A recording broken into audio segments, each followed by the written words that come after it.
Okay, hari ni lain sikit video. Hari ni aku nak review pasal aku punya controller lah. Aku beli dekat shop. So, hampa nak tengok controller apa tu? Tunggu sat.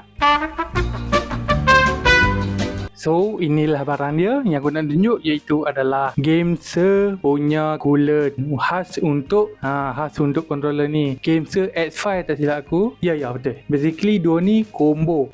Ni dia punya controller dia. Dia ada 3 color, satu warna hitam, satu warna wasabi. Zenless Zone Zero punya skin ke, punya collect ke, tak silap aku lah. Tapi dia punya skin tu Zenless Zone Zero color putih orange ke, tak silap aku. Yang tu cantik tapi agak mahal juga untuk aku. Jadi aku main yang hitam ni lah. Pegangan tu bagi aku okey, cantik dia. Okay, macam apa tengok lah ni kan. Ni untuk tangan aku agak besar juga, tapi bagi aku agak sedap pakai ni. Macam hampa dah nampak putih ni. Ni lah cooler yang aku kata tadi tu.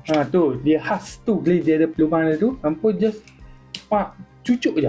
Ni punya bateri. Bateri dia tak aku 3000 mAh kot, tak silap aku. Tak sure apa, tapi rasanya 3000 dia aku agak lama juga. Aku boleh main satu charge ni, boleh main dalam 3 ke 4 jam macam tu lah. So ni, dia punya ni just lekat je. Kepak automatic. Ni bunyi mode pertama. Mode kedua, ni mode freezing cool.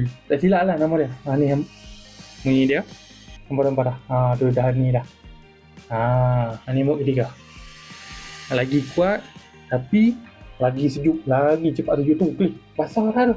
So kalau kata bateri hampa ni habis, hampa just cucuk je lah wire type C kat sini. Cucuk ini lagi dia beku macam biasa je lah. Sini ada type C, ada punya port dia type C ni.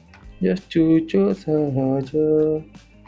Rupa ni macam ni lah. Hampa ejar sikit mandut ni, mandut sikit bertubuh je bateri ni. Tapi sepatutnya ada menyala lampu ni, tapi punya handphone ni tak support sebab yang handphone aku dah pakai ni, yang aku rekod ni. Macam ni lah keadaan dia. Agak selesa, agak senang, atau macam main konsol bubuh benda ni. Konsol bergerak. Bagi ku yang sangat unik lah bagi aku. So pada hampa yang berminat tu, aku gambar vape kuning. Kalau ada aku gambar lah, kalau tak ada hampa boleh check dekat TikTok Shop ataupun dekat yang satu lagi tu. Okay lah.